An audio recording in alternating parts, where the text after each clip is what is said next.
And we're going to continue with the 14th chapter of the third book of A Tale of Two Cities. The name of the chapter is The Knitting Done. The name of the book is The Track of a Storm. And here we have Madame Defarge walking the streets. She has decided that both Lucy Manette and her daughter should die too, and probably the doctor, just because she's that angry. We cut off at mid-paragraph, so we'll begin at the top of that paragraph. It was nothing to her that an innocent man was to die for the sins of his forefathers. She saw not him, but them. It was nothing to her that his wife was to be made a widow and his daughter an orphan. That was insignificant punishment, because they were her natural enemies and her prey, and as such had no right to live. To appeal to her was made hopeless by her having no sense of pity even for herself.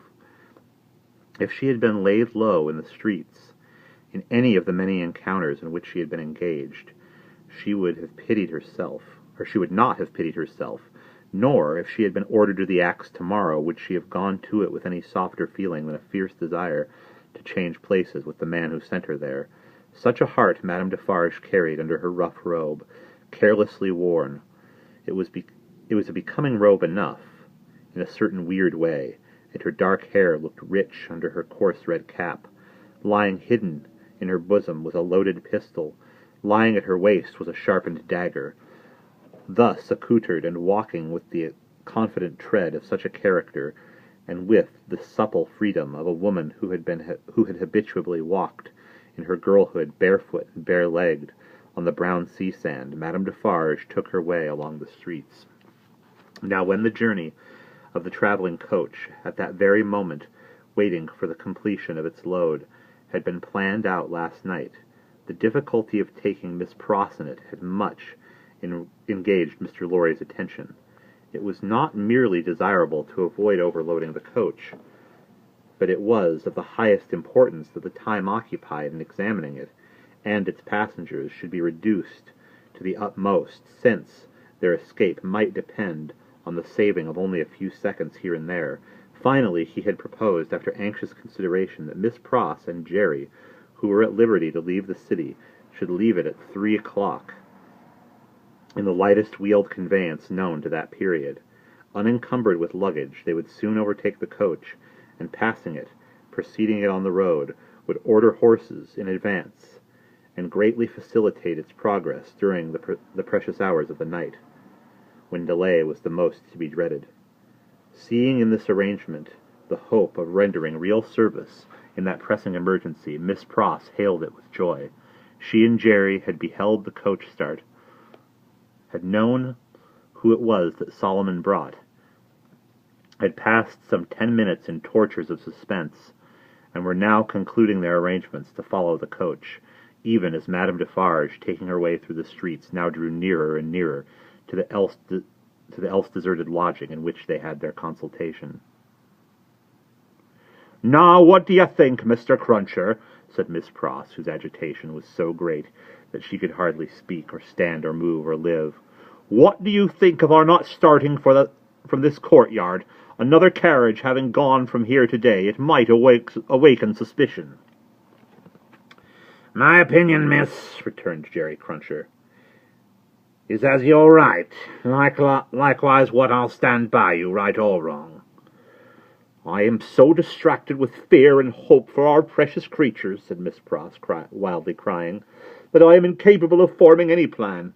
Are you capable of forming any plan, my dear good Mr. Cruncher?" "Respecting a future sphere of life, miss," returned Mr. Cruncher, "I hope so. Respecting any present use of this here blessed old head of mine, I think not. Would you do me the favour, miss, to take notice of 2 promises and vows what it is my wishes to record to this here crisis?" "Oh, for goodness' sake," cried Miss Pross, still wildly crying, "record them at once, and get them out of the way like an excellent man." "First," said Mr. Cruncher, who was all in a tremble, and who spoke with an ashy and solemn visage, "them poor things well out of this. Never no more will I do it. Never no more." "I am quite sure, Mr. Cruncher," I am quite sure, Mr. Cruncher, returned Miss Pross, that you will never do it again, whatever it is, and I beg you not to think it necessary to mention more particularly what it is. No, miss, returned Jerry, it shall not be named to you. Second, them poor things will out of this, and never no more will I interfere with Mrs. Cruncher's flopping, never no more.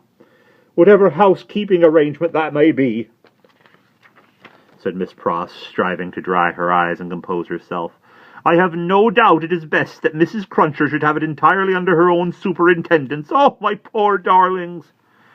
I go so far as to say, Miss Moreover, proceeded Mr. Cruncher, with a most alarming tendency to hold forth as from a pulpit, and let my words be took down and took to Mrs. Cruncher through yourself, that what my opinions respecting flopping has undergone a change, and that what I only hope with all my heart as Mrs. Cruncher may be a flopping in the present time. There, I hope she is, my dear man, cried the distracted Miss Pross, and I hope she finds it answering her expectations. Forbid it, proceeded Mr. Cruncher with additional solemnity, additional slowness, and additional tendency to hold forth and hold out. As anything what I have ever said or done should be wished on my earnest wishes for them poor creatures now, forbid it as we should all flop. If it was always convenient, to get 'em out of this here dismal risk. Forbid it, miss.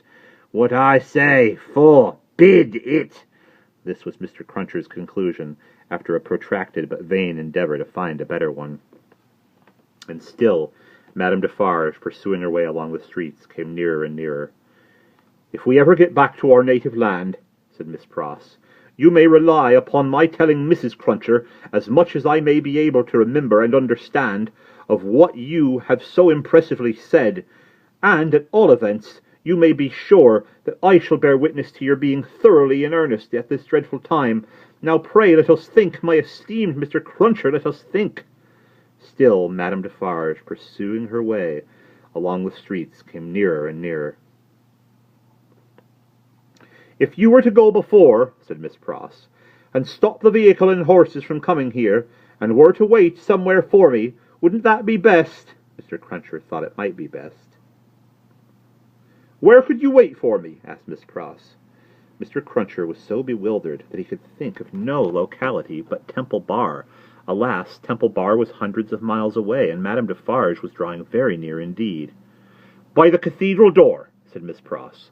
Would it be much out of the way to take me in near the great cathedral door between the two towers? No, miss, answered Mr. Cruncher.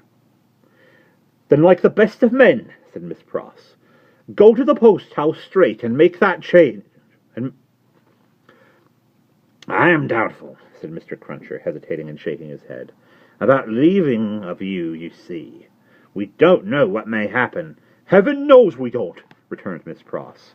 But have no fear for me. Take me in at the cathedral at 3 o'clock, or near it as you can. And I am sure it will be better than our going from here. I feel certain of it. There, bless you, Mr. Cruncher. Think not of me, but of the lives that may depend on both of us. This exordium, and Miss Pross's two hands, in quite agonized entreaty clasping his, decided Mr. Cruncher. With an encouraging nod or two, he immediately went out to alter the arrangements, and left her by herself to follow as she had proposed.